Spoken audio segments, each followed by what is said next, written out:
Jerry Colonna. Jerry Colonna is a very dear friend. Yeah, there are a few authors, there are a few coaches, there are a few people that you meet, you just feel connected. Jerry is one of them. Jerry is the CEO and the co-founder of Reboot.io, an executive coach, one of the leadership consultants, an investment banker in the past, where he was involved with JP Morgan Chase organization, JP Morgan Partners, and an author of a book called Reboot, Leadership and the Art of Growing Up. It is one book that I would strongly recommend for every individual to read, even if you are a leader or not in your formal capacity. I would call it this book. And there are several reasons for that.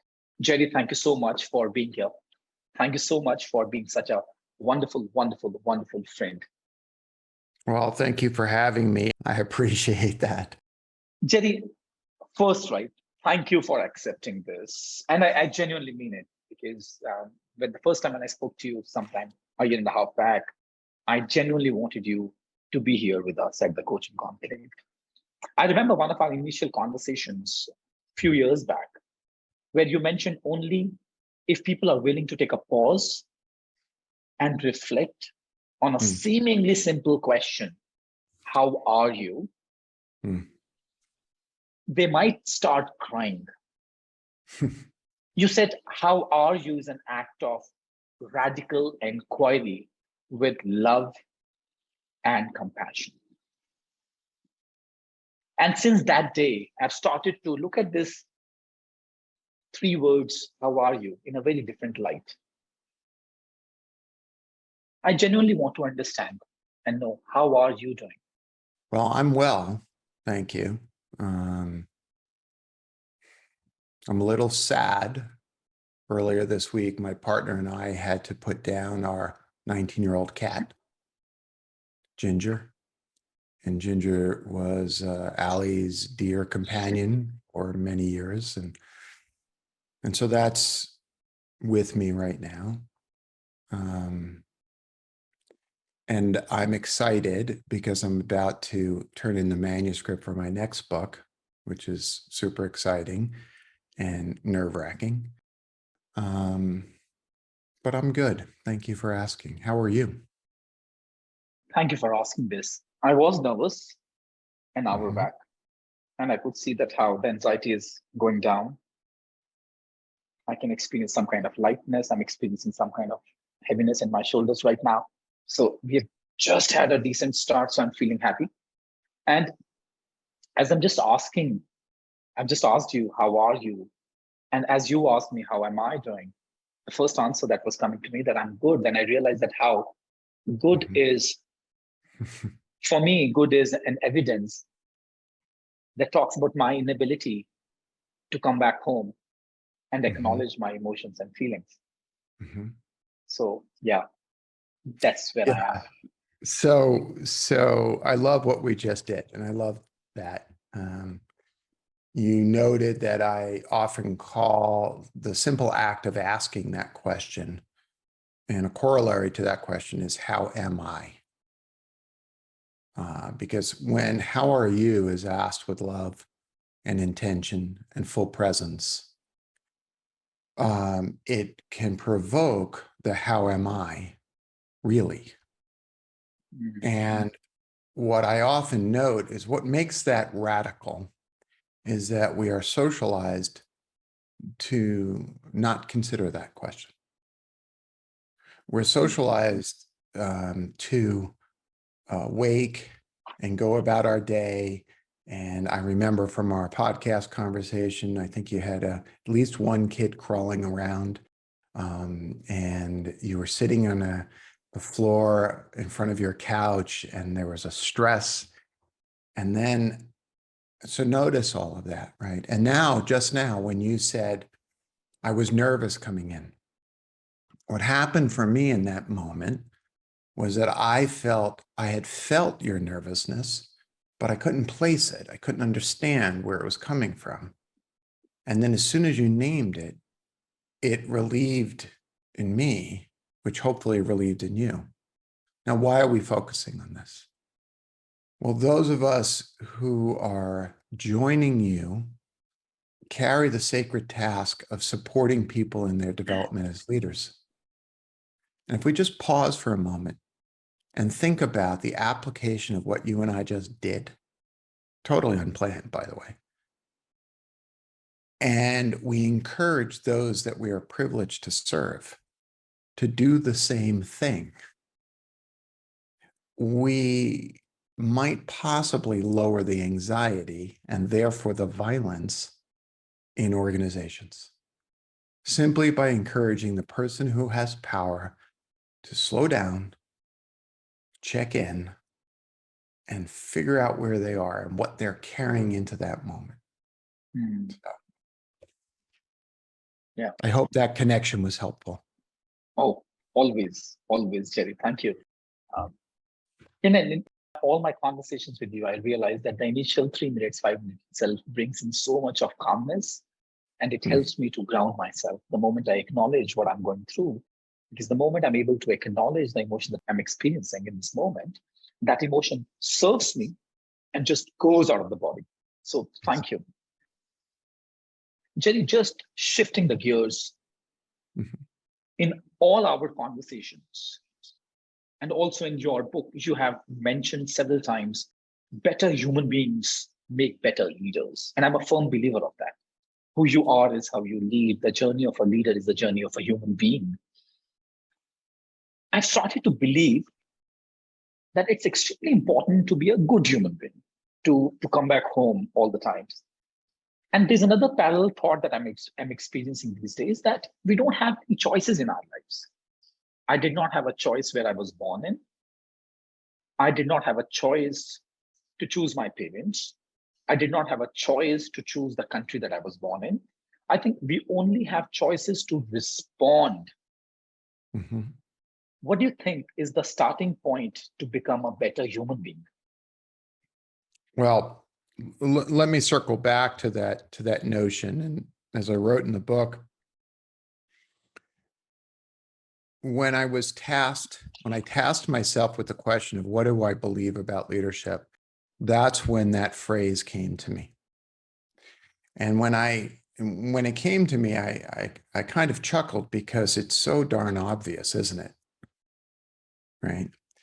But the corollary to that obviousness is a really interesting question, which, if it's so obvious, why is it so difficult for us to have good leadership? Right? Why do we as communities suffer through toxic political and corporate leadership? And I came to understand that process of being a better human, or what I describe as a fully actualized adult, is actually quite difficult.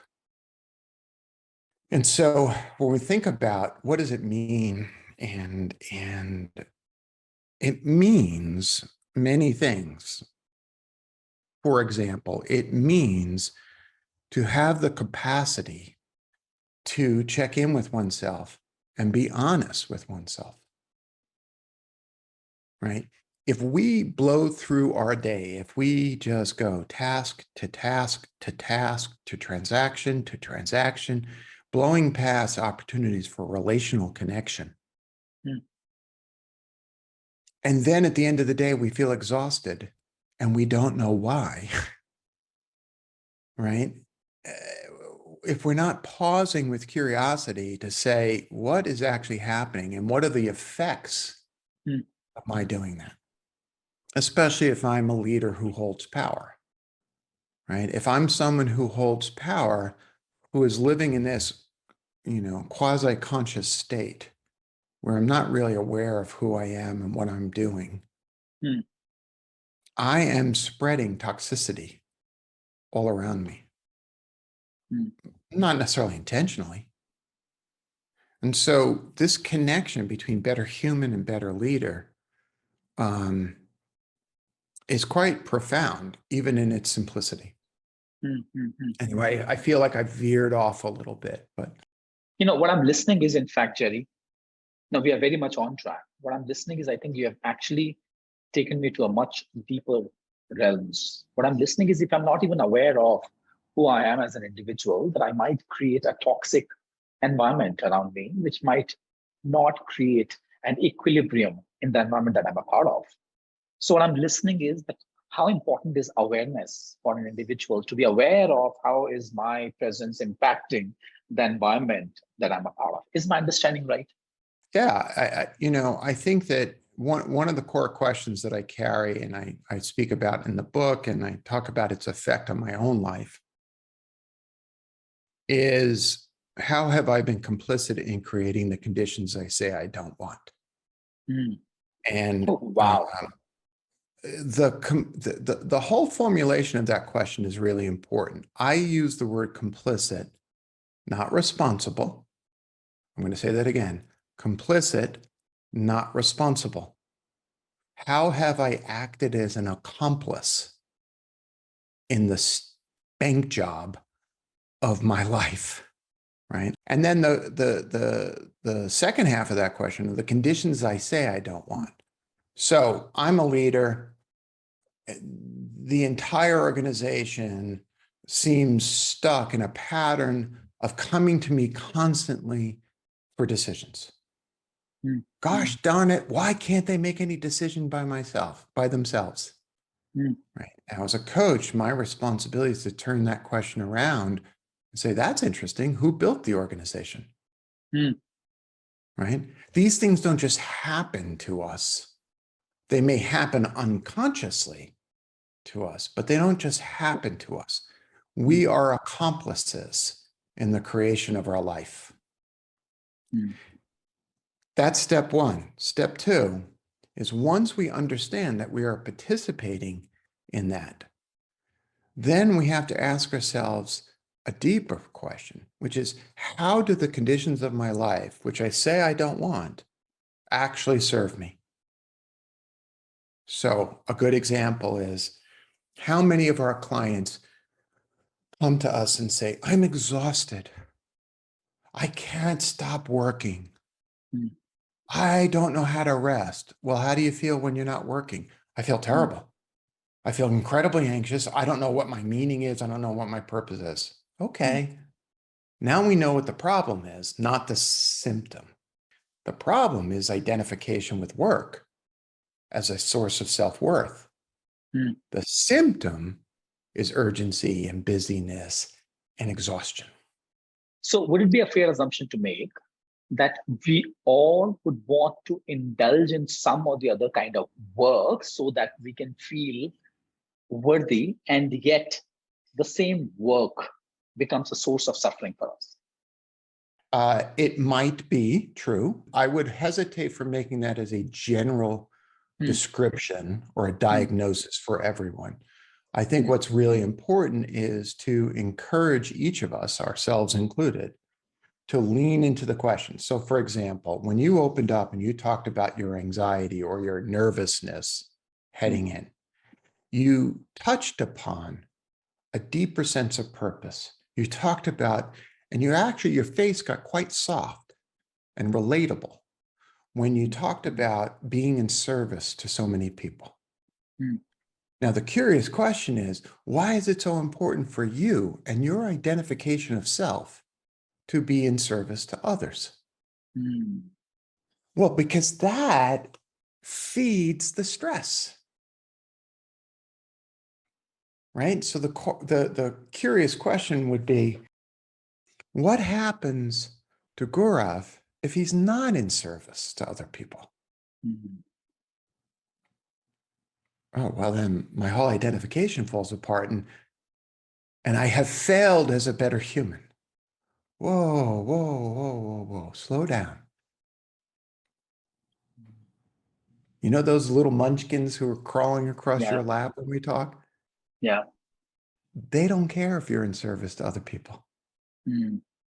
This is really interesting because in the morning I was having a coaching conversation with a chairman of an organization, and where we were talking about having a purpose. And I asked the same question: what if you don't have a purpose? Oh, shucks, my God. I can't even imagine a situation. Now you're asking the same question. Now I can relate to this question so much. You know, Jenny, in your book, and every time when I visit this book, every page has got some or the other sentence or a question for me to reflect on. And while going through this book, you have written that in a space between our memories and the stories we create about ourselves, we live our lives. Yeah. Tell me about that. What does that mean? Well, there are our experiences, and they objectively happen. And then there are subjective interpretation of those experiences, and those become memories. The facts of our lives, which are hard to discern, occur between the experience itself and the story we tell about the experience. So, for example, I remember as a boy, I got in, there was a lot of violence when I was growing up. And when I was about 3 or 4 years old, I was at the top of a staircase outside of our house. And I was throwing paper airplanes off the top. And my brother, with whom I had some really difficult challenges, my older brother, pushed me down the stairs. And I remember waking from the concussion that I had. And my face was all scarred and scabbed and everything. Years later, I was in a therapy session. I was talking about that story with my therapist. And I said, you know that time when my mother pushed me down the stairs? And she looked at me and she said, your mother didn't push you down the stairs. Not what you told me. Your brother pushed you down the stairs. And because in my mind, I had conflated some of the challenges of my mother's mental illness with the violent threats that I experienced as a boy.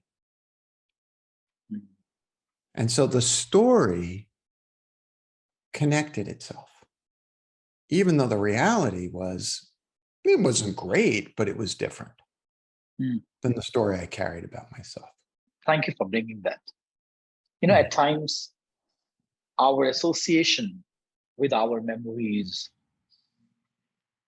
brings in a set of emotions, and we are not being able to dissociate. So the minor trigger from this present moment might trigger the same set of emotions and then might put us in the same state that we were there then, and thus start to experience that. You know, Jerry, I was talking to you about the book, and in the book you mentioned what we don't sort, and we are talking about something, the wound that we have been carrying. So you mentioned that what we don't sort impedes our happiness today as well. It tricks us into using the rest of our lives. Carl Jung mentioned something very similar. Unless we bring unconscious to our conscious, it will continue to drive our life, and we would call it fate. You have mentioned the pursuit of leadership requires pursuit of growing up. What's the connection here? Well, if we roll back to what I was saying before, that part of the way I define a better human is a fully actualized adult, and you quoted Carl Jung back to me. Carl Jung also said something to the effect that the whole man is not just one who has walked with God, but has also wrestled with the devil. And the fully adult people are those who have both walked with God and wrestled with the devils. And when you have leaders, when you have people who hold power, who have not wrestled with their devils, what you have is either a false positivity that is its own form of toxicity. It's, conflict avoidant, it's untruthful, it's untrustworthy, or you have massive aggression, active and passive aggression, right? You have violence being put on people who are different in some way than a dominant class, whatever the culture is. And so this act of becoming an adult, I use it in a kind of tongue-in-cheek phrase because we always think of ourselves either as children or as adults, right? We're in this conflict. It is really a function of both walking with God and wrestling with the devil. Yeah. Lord, Yeah. save us from non-adult leaders.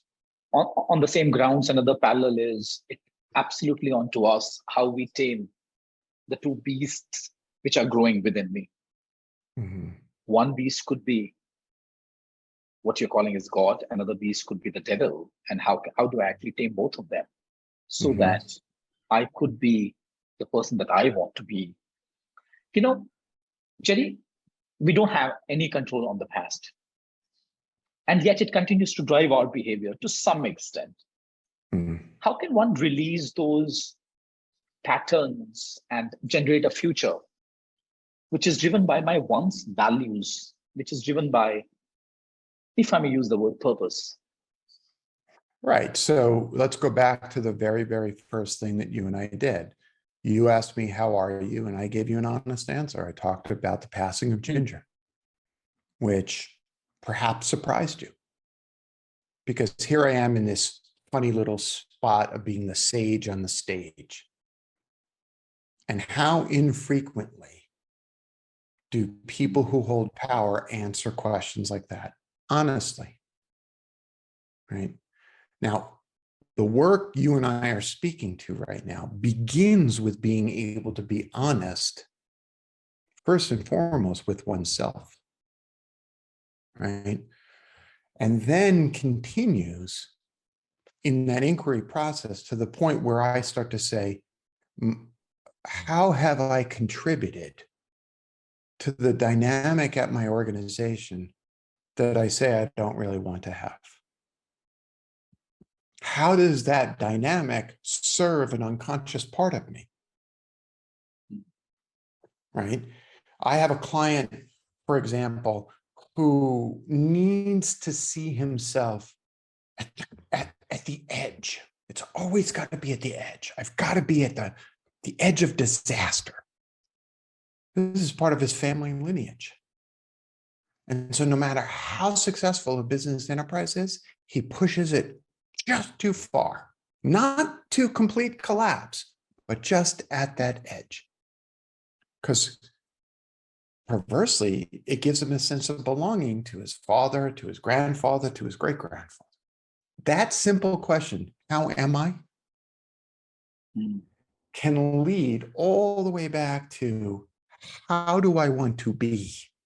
Because how I am is not how I want to be. Yeah, yeah. But isn't it difficult, Jerry? Because at times we might have to confront ourselves of what's not working. As you mentioned, the sadness that you are going through, as I shared about the nervousness and the anxiety that I was experiencing of carrying the load, I think the self-inflicted load of that I have to serve, or mention to ourselves that I'm not capable of dealing with the situation, or not capable of dealing with my team, or I'm not capable of dealing with the situation that I'm a part of. So in those moments, those seminal moments, how might we approach that situation? Of course, one is addressing. Then what after that? Say more about the question. How might one approach which situation? When I'm confronting to myself that, oh, you know what, I don't know how to deal with this situation. I don't know how to handle my team. I don't know where we are heading towards. Okay. I've addressed that. Now what? Right. Well, typically what I see happen is the minute one starts to inquire within like this, one of two defense mechanisms come in. First is an obvious defense mechanism of that's not true. That's not what I do. And the second is look at me, look at how terrible I am. And I want to be clear, both of those are defense mechanisms. Right? On the one hand, I'm fine. You know, I might get feedback in a 360 and I will push it away or project it onto other people. That's their problem. They don't get it. That's easy to identify that that's a defense mechanism. What's harder to identify as a defense mechanism is that other piece, which is self-denigration. Look at me, I'm a piece of crap. I'm terrible, everything is bad. And the truth is neither all bad nor all good, but all human, right? And the both mechanisms shut down the inquiry process, right? So you ask, how do you approach it? You approach it with loving kindness, right? The Buddhist concept of metta. Yeah. And you approach it with curiosity. Do not approach it to find blame. Let me say it again, because this is hard for people to internalize. You do not approach it to find blame. Blame produces shame. Shame shuts down inquiry. Blame produces shame and it shuts down the self-inquiry. And I'm not surprised because in all our conversations, Jerry, you have spoken about that how vulnerability is such a graceful act and vulnerability brings in a lot of grace. You also spoke about truth, and especially when we are dealing with two different individuals, right? I personally believe that truth is a very slippery, it's a very, very slippery platform because truth for you is very different from the way I look at reality. Now, how to ensure that we find a common ground, especially when we are dealing with other people in a similar situation, so that we can bring in inner harmony and external equilibrium. I'm just extending it one step forward here. Yeah, so I want to point out that I as best as I can recollect, I tend not to use the word vulnerability.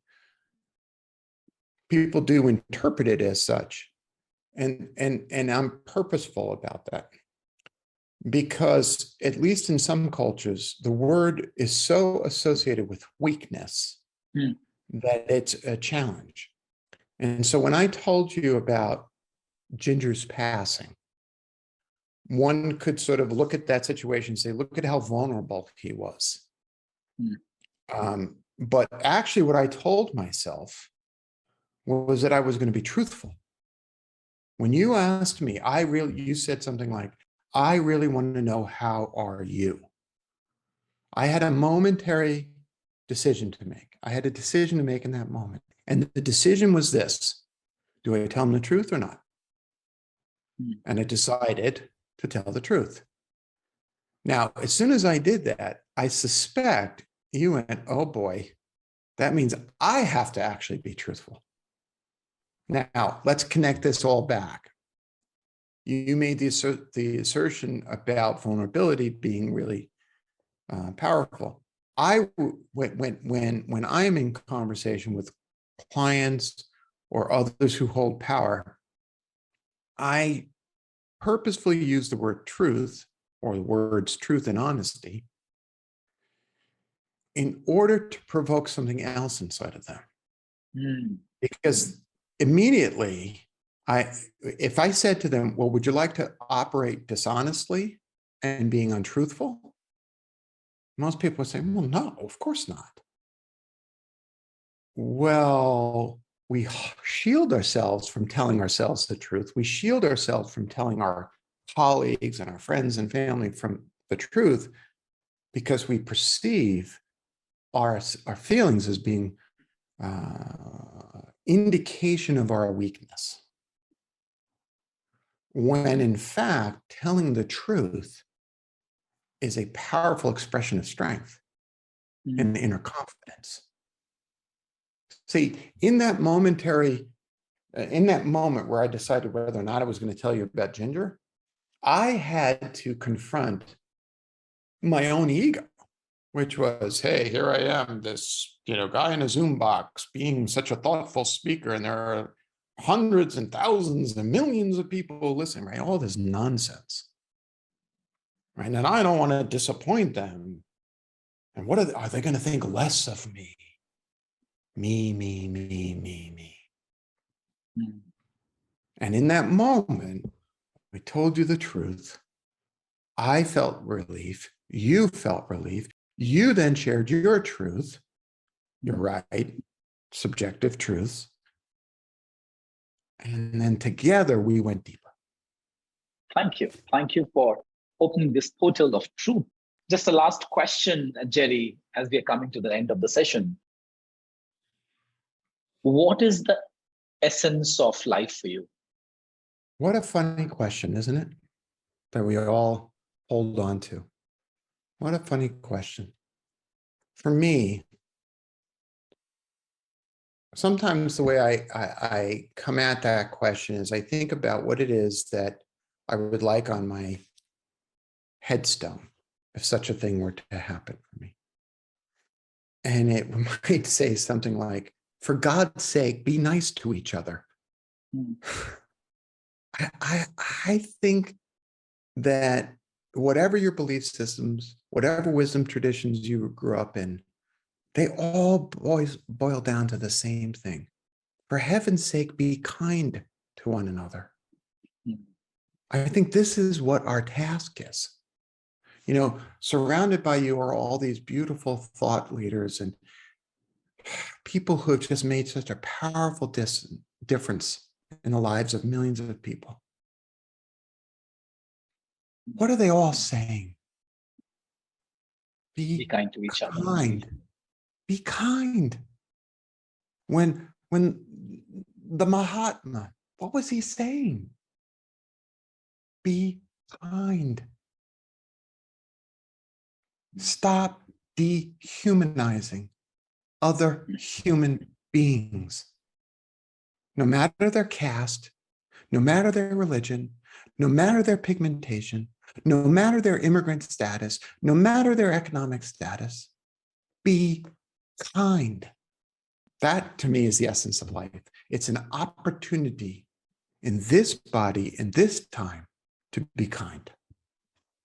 Thank you so much, Jerry. Jerry, thank you so much for sharing your wisdom, sharing your insights. And I think the deeper knowledge that you allow to traverse through you, where you allow yourself to be a medium, it's always a pleasure talking to you, being here in your presence, and just to experience and watch myself what happens when I'm in the presence of someone like you. So Shukrana, as you said, I often share that if there's one word that would be written on my epitaph, as you mentioned, that be kind, I would say Shukrana. That means thank you. Well, Shukrana to you, and thank you for the service that you are doing to all of us, for asking profound questions, and thank you for the work you do in the world as well. Thank you.